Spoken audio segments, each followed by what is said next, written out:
La investigación en la Universidad Nacional de Cuyo es considerada como fundamental para el desarrollo de su comunidad científica.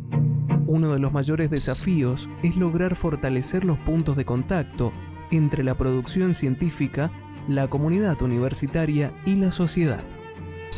El propósito es establecer políticas de divulgación científica que tengan verdadera influencia en los tejidos productivos, culturales y sociales.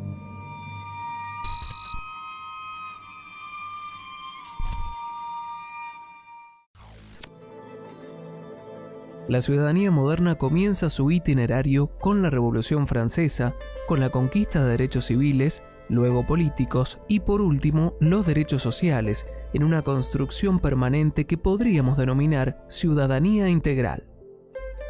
Esto no es un hecho dado, sino por el contrario, es un proceso histórico en constante desarrollo, con sus marchas y contramarchas a lo largo del tiempo.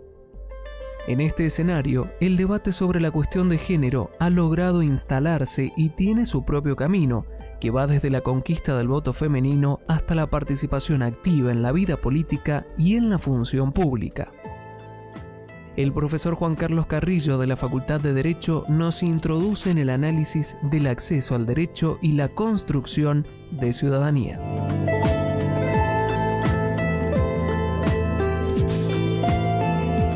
Juan Carlos, estamos acá en la Facultad de Derecho, donde vos has sido pionero en los temas de investigación en esta facultad. Hemos compartido históricamente la Comisión de Ciencia y Técnica de la universidad hace bastante tiempo. Contanos cómo se empieza a investigar en esta facultad, cómo se empiezan a plantear estos temas. Bueno, te comento que graciosamente lo que vos acabas de decir tiene que ver con que yo soy uno de los pocos profesores activos fundadores de la facultad. Así que cuando comenzó la facultad... ¿Cuántos años tiene la facultad? Y imagínate 30. Claro, pasamos los 30, claro. De modo que yo he acompañado inclusive desde la creación, porque como yo he dicho en varias oportunidades, no sé por qué creamos una facultad de Derecho, porque nos pedían facultad de Arquitectura, miles de facultades. Vos sabés que cada uno quiere una facultad en la esquina de la casa, como un supermercado. Pero sí tenía un sentido desde lo público. Bueno, tenía sentido del acceso a una carrera y no tenía que pagar por ella, digamos. Claro, como ese sería lo más infantil en esto. No, el sentido era crear juristas. Y yo le agregué algo de mi propia cosecha, cada egresado una escuela de Derecho. Ese era el sentido. Y entonces ahora sí ahí te puedo insertar la historia de la investigación, que siempre fue absolutamente dificultosa. Porque no te olvides que el modelo de la creación de esta facultad y el que existía era el modelo profesionalista. Sí, la intención inicial o la visión que había era que la universidad se dedicaba a formar profesionales y no a desarrollar el conocimiento, digamos. Eso estaba más limitado. Si hago solamente profesionales, si sobran profesionales. No, tenía que ser un profesional, pero con tal bagaje de conocimiento que lo hiciera su propio sabio, es decir, su propio referente. Entonces, por eso no era sacar abogados, sino que era generar juristas. Bueno, esto es muy dificultoso porque vos sabés que para eso hay que ser capaz de estar en la frontera del conocimiento. Entonces a veces se confunde investigar con juntar conocimiento y el otro salto es la producción del conocimiento. Entonces, sí, las características de innovación y de que efectivamente se siga un método científico, se pueda trabajar de una manera sistemática, es quizás lo que diferencia justamente la investigación en serio. Ahora, ¿qué es lo que le daba un manto intelectual importante y yo creo que referenciar en algunos momentos a la facultad? Es que los profesionales del derecho tenían y siguen teniendo su propio circuito de legitimación. Por ejemplo, históricamente, que saliera un artículo tuyo en la revista La Ley era 10.000 veces más valioso que un paper de un proyecto de investigación. porque eso es lo que y si venía la editorial de Palma y para colmo había sacado un cambio en el artículo sobre la ley de cheque, para decírtelo así, si vos sacabas algo, ellos lo vendían y resulta que estaba no solamente en las librerías, sino estaba en la mayoría de los estudios del país. Entonces, ese fue el mayor de los obstáculos para que se desarrollara una conciencia de la investigación. Olvídate de la ciencia y técnica, de la investigación. Eso no quiere decir que no había un gran desarrollo intelectual de los profesores y de los estudiantes, porque también en el mundo hay muchas facultades que son profesionalistas. Bueno, yo vengo de la rama de la ingeniería. Correcto. Y este problema que vos estás comentando también ocurría con todas las ingenierías. Claro. Se contemplaba como que la carrera es totalmente profesionalista y lo que se busca es un ingeniero que sepa construir una casa, hacer andar una planta o lo que fuera. Y no investigar en temas de ingeniería, que hoy en día sí es vigente. Claro, pero en otros lugares del mundo, cuando es profesionalista, hay una parte, digamos, que traen los profesores de afuera que hicieron la última investigación y vos para recibirte estabas en la frontera del conocimiento. Entonces, ahí habían dos espacios. El espacio de algunos profesionales que ya venían investigando, que inclusive algunos había pasado por lo que después se llamó el CRISIT, el CONICET, y todo aquello de la agencia, que después se llamó la Agencia de Ciencia y Técnica, ¿no? Que cambió de Promoción Científica y Tecnológica. Bueno, entonces eso se acompasó con aquellas asignaturas o los espacios curriculares como filosofía, historia, economía, donde ahí sí, de ab initio, como dirían los abogados, cuando vos te vas formando, parte de tu formación profesional es la producción del conocimiento. Es decir, hacer una encuesta, cuando vos te contratas, yo me instalo y estoy haciendo una investigación. Vos dijiste como dicen los abogados, porque vos no sos abogado. No, no soy abogado. No, estoy rodeado de abogados. He estado rodeado de abogados y de familiares de abogados. No, yo soy sociólogo, sí, exactamente. Y al principio, obviamente, instalar una materia y una perspectiva crítica que quiere decir desde afuera, cuesta mucho porque también hay un fundamentalismo dogmático en el tema del derecho, como en cualquier lado. Como en casi cualquier disciplina. Sí. Entonces también hay un fundamentalismo liberal, que se supone que está... Entonces, de modo que eso tiene que ver con la propia historia de la facultad, que poco a poco se empieza a revertir porque la plétora es tan grande que ya para seguir la carrera académica ya no te bastaba solamente hacer un posgrado, porque antes en el posgrado vos hacías una monografía y ya también te recibías. No, ya se está exigiendo maestrías, doctorados. La tesis ya tiene el taller de tesis, ya tiene una asignatura de epistemología. Imagínate, ya con esa palabra que ha sido maravillosa, porque quiero decir también que ahora estamos en el proceso de transformación con un nuevo plan de estudio. Totalmente nuevo. Empieza con una asignatura sobre la problemática del conocimiento. Por lo cual, en el caso mío, que yo ya no sé si voy a seguir, la unidad esa famosa la tengo que sacar.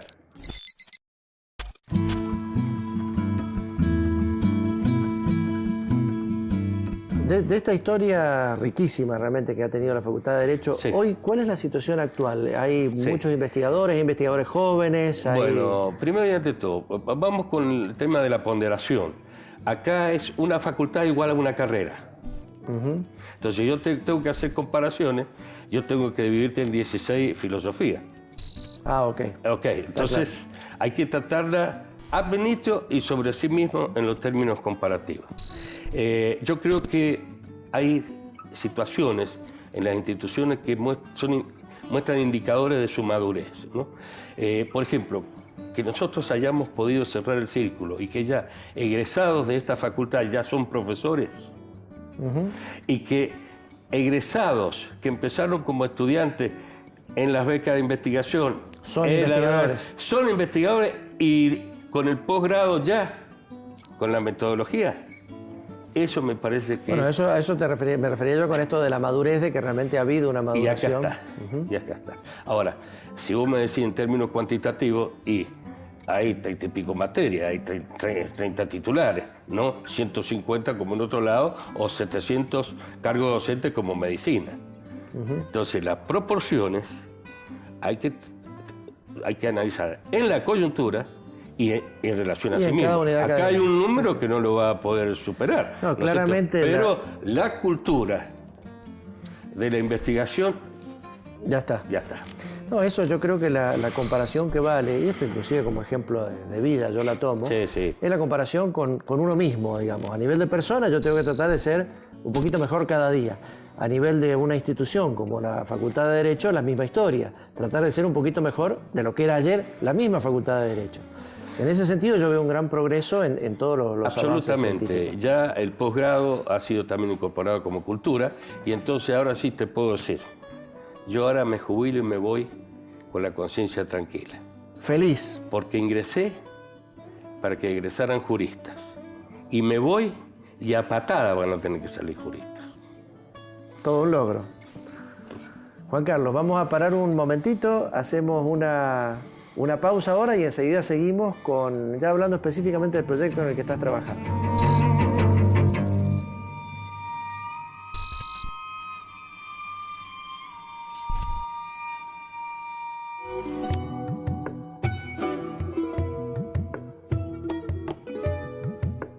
¿En qué proyecto de investigación estás metido ahora? ¿Qué estás trabajando? Sí.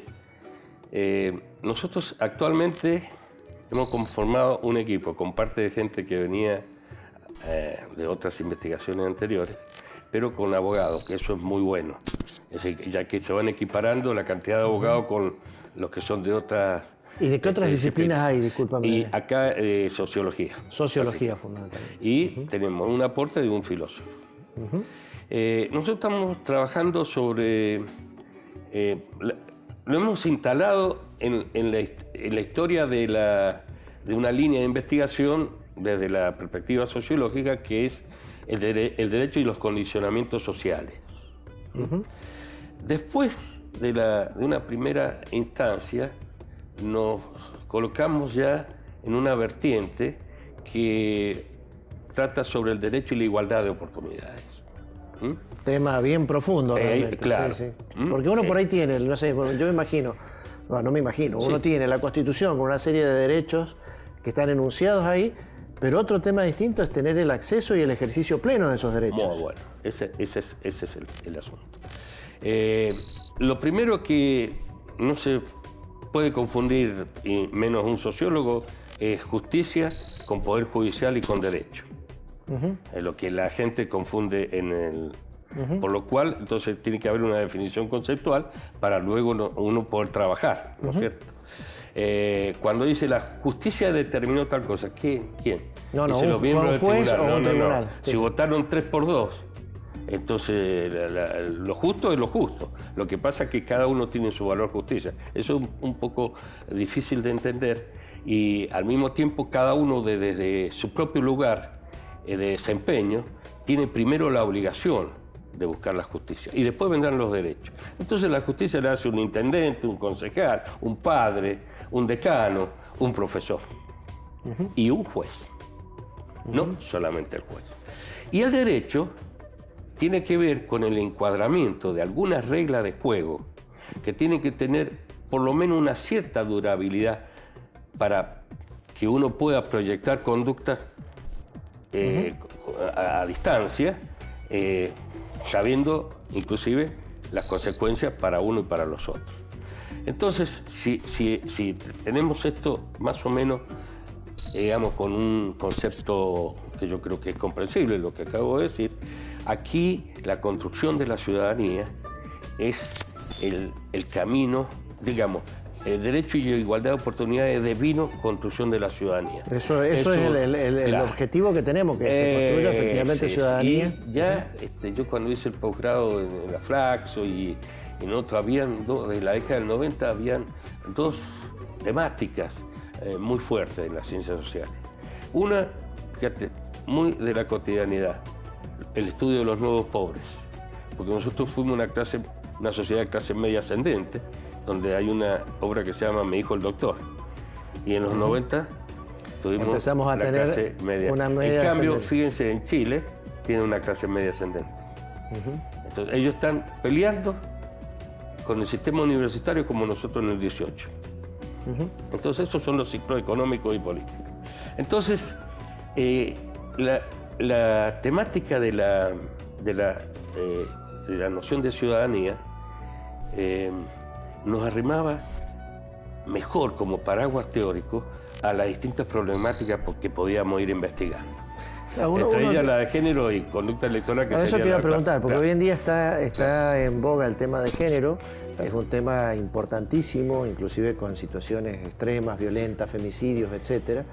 Pero el abordaje en cuanto a que la ciudadanía plena o la ciudadanía en su pleno ejercicio tiene que ser para todos, independientemente de su género, es algo que socialmente no se está dando o no se está dando al nivel que uno desearía que se estuviera dando. Es como que hay una demora en que la sociedad implemente o asuma o entienda y se comporte con ese respeto. Sí, tu apreciación condice con lo que nosotros vamos viendo y analizando y con lo que dice la frontera del conocimiento de los catedráticos y de los investigadores, ¿no es cierto? Mira, el concepto de ciudadanía es el estatus de una persona que le define el sentido de pertenencia en una comunidad y por ello el sentido de la vida. Entonces es mucho más que el ciudadano que tiene que hacer el servicio militar, que después fue el que votó porque los padrones los tenían los militares, fue mucho más rápido, ¿no es cierto? Entonces, es una cosa muy curiosa. En el 45, con las Naciones Unidas y su acta fundacional y todos los convenios que se firmaban, hablaba de la igualdad del género, ¿no? Pero no la igualdad de género, igualdad de los géneros, de los derechos políticos, eso sí. De cada sin distinción de género. Nosotros teníamos la construcción de las Naciones Unidas y recién en el principio de los 50 votaron las mujeres. Para que vos veas cómo uno cuando está condicionado ha naturalizado lo que pasa y lo que debe ser en el lugar donde uno nació, que es justamente lo único que uno no puede elegir. Y la noción de ciudadanía la había construido, ¿no es cierto?, en Europa, pero bueno, de todos modos, aunque tiene un nivel conceptual de adaptabilidad que, en el caso de ellos, con claridad, se advertía el acceso a los derechos civiles, es decir, nacemos todos libres e iguales. Que no es poco decir. No. Y Napoleón, que ganó todas las batallas y perdió todas las guerras, se lo estudia en las batallas tácticamente, pero el código napoleónico cerró el sistema feudal, cerró la esclavitud. Claro, eso es lo más importante. ¿Quién va a discutir ahora que nacemos libres e iguales? Entonces, eso para que políticamente funcionara, recién a fines del siglo... Sí, lleva mucho tiempo que socialmente se lo incorpore. El socialismo, la socialdemocracia, con los partidos y la lucha en el Parlamento. Eso repercute en nuestro país, aunque no sea con testes. Pero si vos te pones a pensar que recién el voto secreto, etcétera, fue del principio del siglo... Claro. Y la mujer recién votó allá. Y las vacaciones se empezaron a dar ahí. Entonces vos tenés que más o menos hay un reflejo de esta ciudadanía integral que tendría que tener el acceso a los derechos civiles, a los derechos políticos y a los derechos sociales.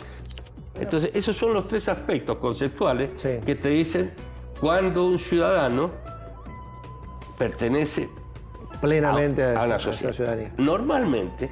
Normal como regularmente, siempre hay una pata más corta que la otra, y entonces ahí hay un juego dialéctico de inclusión-exclusión. Y por eso nosotros hablamos de la ciudadanía inconclusa. Justamente lo que voy a decir, le hemos colocado el nombre en el anterior, y por eso estamos trabajando ahora.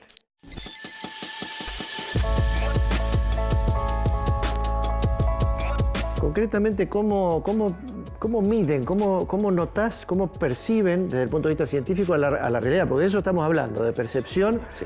de medición, de entendimiento de una situación social, que uno la puede, no sé, el ciudadano común la seguirá por los diarios, Sí. pero el científico, ¿qué datos busca o cómo los busca? Claro. Bueno, primero y ante todo, te vuelvo a repetir, es importante las definiciones conceptuales para que la perspectiva de abordaje de la realidad tenga un sentido en el tiempo y espacio. Ese abordaje, ¿cómo lo hacen? Bueno, cuando yo te digo a vos que nosotros usamos técnicas cuantitativas y cualitativas, son los límites que tiene la ciencia social. Es decir, es muy difícil que nosotros usemos laboratorio y experimentemos, aunque hay posibilidad de experimentar. Las cualitativas, la más famosa. ¿Cómo? ¿Por encuestas? Ahora va, para la encuesta, siempre una encuesta es una entrevista, de modo que algo de cualitativo tiene. Por supuesto. Porque estamos hablando. Pero la mejor de las técnicas cualitativas es la observación participante. Observación participante. Cuando vos vas, que era lo que hacían los antropólogos todavía cuando había comunidades llamadas primitivas, ¿no es cierto? Y entonces se quedaban 2 o 3 años, vivían y escribían. ¿Y hoy cómo haces esa observación? Hoy por hoy, porque uno la entiende en la época primitiva o Está bien, hoy por hoy. En nuestra sociedad hoy, con todo el acceso a redes sociales, a información de diversos tipos. La última vez tocamos una parte de ella que era el tema del género, como estaba despertando, y la importancia de las TIC y el acceso del género a las TIC. Eso ha roto muchas de las fronteras que existían. Porque ahora, si una mujer y compra... ¿Eso quiere decir que aumenta nuestra ciudadanía o mejora nuestra ciudadanía? Lamento para que tenga otra presión. En ese sentido aumentó. Ahora, en otro sentido hay que tener cuidado, porque si vos le das crédito a cualquier cosa que en la red aparece... circula de todo por las redes. Pero de todos modos, estás en un lugar y apretás, y aunque sea en Wikipedia, vos estás escuchando algo y dices, pero esto me parece que no es así. Entonces, ¿qué usamos? Usamos lo que es tradicional y que todo el mundo conoce en las ciencias sociales, que es la encuesta, obviamente, ¿no es cierto? Que no deja de ser una entrevista. Las entrevistas de profundidad, que son aquellas a casos y a jueces. Algunos no los mencionamos. Y te explico por qué. No es que yo sea un periodista y me guarde la fuente, pero uno cuando tiene cierta edad tiene que garantizar que la información la va a manejar de una determinada manera. Porque he tenido obstáculos en la vida. En una vuelta estábamos investigando un tema que tiene que ver con la salud. Y bueno, logramos hacer un tinteo, un círculo médico, qué sé yo. No lo atendían, lo atendían con los visitadores médicos al otro día. No querían hablar. Entonces, no te creas que es tan fácil experimentar. Desde luego que es difícil, por eso venía la pregunta. No, claro, yo te puedo hablar de las pasiones cotidianas. Te tiro una bomba en el medio del Malvinas y vas a ver con 300 cámaras y te la estudio. Bueno, pero no lo puedo hacer. Entonces tengo que tener rodeo. La encuesta, como yo te digo, es un modo de captar el campo. Ahora, el focus group, que es concentrar esos casos, y hay que saberlo hacer, es cualitativo. Entonces vos lográs las dos vertientes, que es comprender. Cuando vos estás comprendiendo es porque sos capaz de entender el sentido que están conectando lo que están haciendo, no el mío, porque yo lo puedo confundir. No, más vale, hay que tratar de medir la realidad sin influir en ella. Es la explicación. Porque te voy a ponerte ese es mucho trabajo. Ese es el tema. Mira, si yo le pregunto a la gente, bueno, ¿qué opina usted de lo que ahora vamos a ver cómo va a funcionar? En el peronismo siempre había cupos antes, de la juventud, de la rama femenina, etcétera, etcétera, y eso Perón lo manejaba para que nadie tuviera el poder, ¿viste?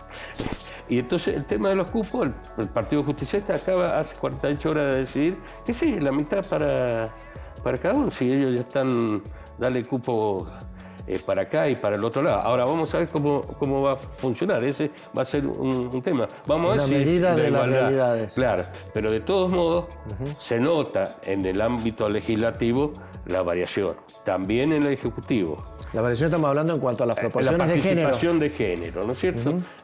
Digamos, la participación femenina en este caso. ¿Eh? Y lo que le cuesta mucho, según una encuesta que hicimos, a mucha gente es entender que parte del problema de la violencia de género que está en la cotidianidad de las noticias es la raíz patriarcal que todavía existe. No, claramente. Yo creo que eso porque, está muy, mirá, muy estudiado, lo que pasa es que por ahí no se lo asume como tal. Sí, y además, a veces nosotros utilizamos el término educación, tenemos que educar, no, pero tenemos que educar. Pero hay muchas otras cosas que hay que hacer para que cambie la cultura, porque yo te puedo educar a vos, voy a tardar 35 años. Es decir, hay otros condicionamientos que están manejándose y que hay que cambiar otras leyes, ¿cierto? Subsidiar ciertas actividades, mil cosas más que no es solamente educar. Ahora, si ya educamos, ya estamos mejor, ¿no es cierto?